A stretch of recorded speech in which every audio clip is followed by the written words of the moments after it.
జూబ్లీహిల్స్ ఉప ఎన్నికలో ముఖ్య ఘట్టం ముగిసింది. నామినేషన్లు వేయడానికి 3 పార్టీల అభ్యర్థులతో పాటు ఇండిపెండెంట్లు కూడా పెద్ద సంఖ్యలో పోటీ పడ్డారు. అభివృద్ధిని నమ్ముకొని అధికార పార్టీ ప్రభుత్వ వైఫల్యాలను ఎండకడుతూ ప్రతిపక్షాలు పోటాపోటీగా ప్రచారం చేస్తున్నాయి. ఎన్నికల సమయం దగ్గర పడడంతో పార్టీ పెద్ద లీడర్లంతా క్యాండిడేట్లను గెలిపించుకోవడానికి వ్యూహ ప్రతివ్యూహాలు రచిస్తున్నారు. రైట్, జూబ్లీహిల్స్ నామినేషన్లు వచ్చినాయి. 150కి మీద పోటీలో నిలబడ్డారు. ఇప్పటికైతే రేపు కాగితాలు కరెక్ట్ ఉన్నాయా లేదా అనేది చెకింగ్ చేస్తారు. నామినేషన్లు వెనుకకు తీసుకోవాలంటే ఈ శుక్రవారం దాకా టైము. ఇక అసలు పోటీలు ఉన్నది ఎవరు ఎంతమంది అనేది ఆ రోజే తెలుస్తుంది. ఆఖరి నాడు బగ్గనే కాగితాలు ఇచ్చారు. కాంగ్రెస్ క్యాండిడేట్ నవీన్ యాదవ్ సారు 3వ సెట్ నామినేషన్ వేసిండు. అటెంక మంత్రి వివేక్ సార్ తోటి రాజీవ్ గాంధీ నగర్ అంజన్న గుడిలో పూజలు చేసి ఇంటింటికి ప్రచారం చేసిండు.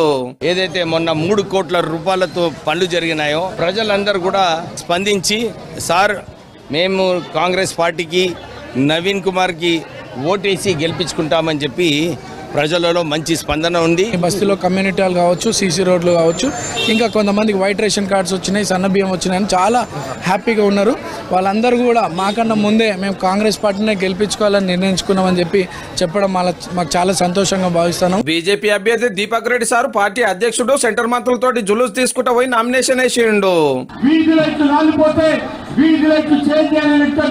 ఈ ప్రభుత్వాలకు హైదరాబాద్ ప్రజలు బుద్ధి చెప్పాల్సిన ఇది కిషన్ రెడ్డి అడ్డ అవునా కదా? ఈ MIM party BRS party Congress party పప్పులు బీఆర్ఎస్ కెళ్ళి 4వ సెట్ నామినేషన్ వేసింది మాగంటి సునీతక్క. కారోళ్ళు కూడా తలా ఒక ఏరియా గుత్తపడి ప్రచారం చేస్తున్నారు.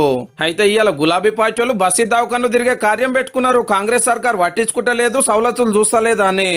ఇవాళ జూబ్లీహిల్స్ లో మీరు కర్రు కాల్చి వాత పెట్టండి, అప్పుడైతే బస్తీ దవాఖానాలు మెరుగుపడతాయి. మీరు ఈ రాష్ట్రాన్ని దోచుకుర్రు.